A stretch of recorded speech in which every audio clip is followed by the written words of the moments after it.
Setelah selesai menyiapkan fitur autentikasi bawaan dari Laravel, berikutnya kita akan tambahkan atau implementasikan roles pada user yang terdaftar pada aplikasi kita. Kalau tadi kita daftar di sini, itu hanya default ya, jadi di situ kita belum punya roles untuk masing-masing user. Nah, ceritanya kan aplikasi kita itu ada dua level user, admin sama user biasa seperti itu. Nah, admin itu untuk yang admin dari perpustakaan yang ngeliatin data-data buku dan pinjaman bukunya. Untuk user, ya user yang pengunjung dari perpustakaan tersebut. Nah, di sini pada package Laravel permission itu akan masuk di model hash roles ini. Nah, role ID itu adalah ID dari role-nya. Kebetulan di sini kita belum bikin datanya juga untuk role-nya, apa aja yang bisa kita gunakan. Nanti kita cuma butuh dua ya, admin dan user biasa seperti itu. Nah, di sini ada model type untuk model hash roles-nya. Model type-nya ini bisa berisi user atau model lainnya. Kemudian model ID-nya ya ID dari model tersebut. Misalnya untuk modelnya user, maka di sini ID-nya dari ID user. Oke, kita akan buat terlebih dulu data roles-nya ini menggunakan seeder. Jadi di sini kita juga belajar atau implementasikan apa yang sudah kita pelajari pada basic dan konsep Laravel. Oke, kita akan buat dengan menggunakan fitur seeder. Oke, kita ke text editor, kita buka terminal, lalu di sini kita generate menggunakan artisan, PHP artisan make seeder, kemudian di sini roles table seeder seperti ini. Oke, kita buat roles table seeder. Oke, created successfully. Kita bisa tutup, kemudian kita masuk ke database sheets roles table seeder. Nah, di sini kita bisa gunakan role seperti ini. Oke, model role ini jangan lupa untuk di use ya. Oke, kemudian create. Kita passing namanya. Name admin. Kita gunakan kecil-kecil aja supaya nggak bingung, kadang lupa ya. Jadi kita buat lebih mudah aja untuk diingat, semua hurufnya kecil, karena nanti besar kecilnya huruf di sini mempengaruhi pengecekan pada routing dan lain-lainnya atau middleware seperti itu. Kemudian yang kedua kita buat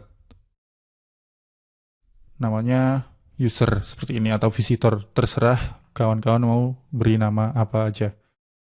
Oke, lalu kemudian di sini database seedernya kita call ya, kita panggil roles table seeder seperti ini. Oke, kemudian kita bisa jalankan PHP artisan db.2 seed seperti ini untuk ngisi atau menjalankan roles table seeder ini. Oke, kita coba cek di database. Kita refresh. Nah, di sini kita punya dua role user. Nah, masalahnya ketika kita register di sini, misalnya di sini saya punya user dengan nama Fahmi at perpus.tes 12345678123456778. Saya register di sini. Oke. Di sini Fahmi butuh untuk verifikasi emailnya. Saya buka terlebih dulu. mailtrap.io. Oke. Masuk ke demo inbox ya. Oke, di sini ada verifikasi untuk user Fahmi tadi. Kita verifikasi. Nah, di sini Fahmi bisa akses halaman home ini. Nah, masalahnya adalah di sini Fahmi itu nggak punya user. Nggak punya roles ya. Jadi di sini harusnya untuk pertama kali daftar, si Fahmi ini punya role ini. Atau diberi role user. Untuk membedakan nanti siapa sih adminnya, siapa usernya. Seperti itu untuk aplikasi kita. Nah, kita bisa implementasi ini pada login controller bawaan dari Laravel. Oke, di sini masuk ke app, http controller out, login controller, bukan di register controller ya, karena kita kasih role-nya itu pas dia mendaftar. Jadi di sini kita bisa ganti ini dengan variabel user, kita tampung ya.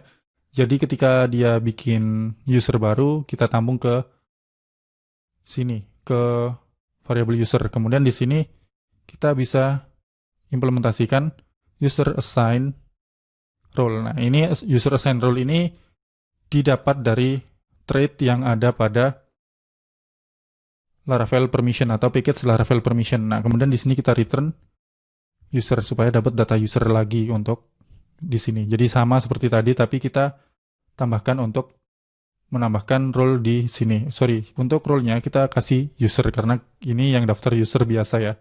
Lalu kita coba cek di model user. Nah, di sini kita belum implementasi untuk package dari Laravel permission. Nah, caranya cukup kita tambahkan has roles seperti ini. Nah, kemudian di sini kita use thread dari has roles tersebut. Kita simpan, kemudian kita coba logout seperti ini.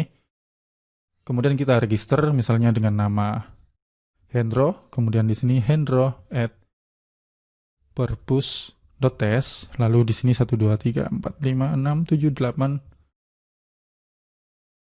Oke, di sini saya register. Kita tunggu proses registernya sampai selesai dan di sini kita butuh untuk mengaktifkan emailnya ya.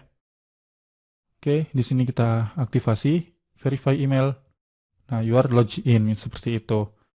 Lah, bedanya ketika kita sudah implementasi ini, harusnya pada user Hendro tadi dia punya role. Kita lihat di sini, kita refresh dan di sini kita bisa lihat role ID-nya 2. 2 itu berarti user biasa ini ya, jadi user ini untuk ID 2. Nah, model ID-nya 5, model type-nya app user. App user itu berarti dia model yang berhubungan dengan user ini. Nah, ID-nya 5 itu Hendro. Jadi, di sini Hendro punya role sebagai seorang user. Nah, untuk user lainnya ini kita belum punya roles. Nah, itu karena kita emang belum implementasi fitur ini tadi, jadi mungkin kita akan buang dulu datanya karena kita akan buat fitur admin. Dan pada pembuatan fitur admin tersebut kita akan gunakan fake data terlebih dulu. Jadi untuk data-data ini bisa kita hapus terlebih dulu sebelum kita implementasi untuk user benerannya atau user yang sesungguhnya. Jadi kita akan bangun atau kita fokus di halaman admin terlebih dulu. Nah, kita akan buat untuk user admin di bagian berikutnya.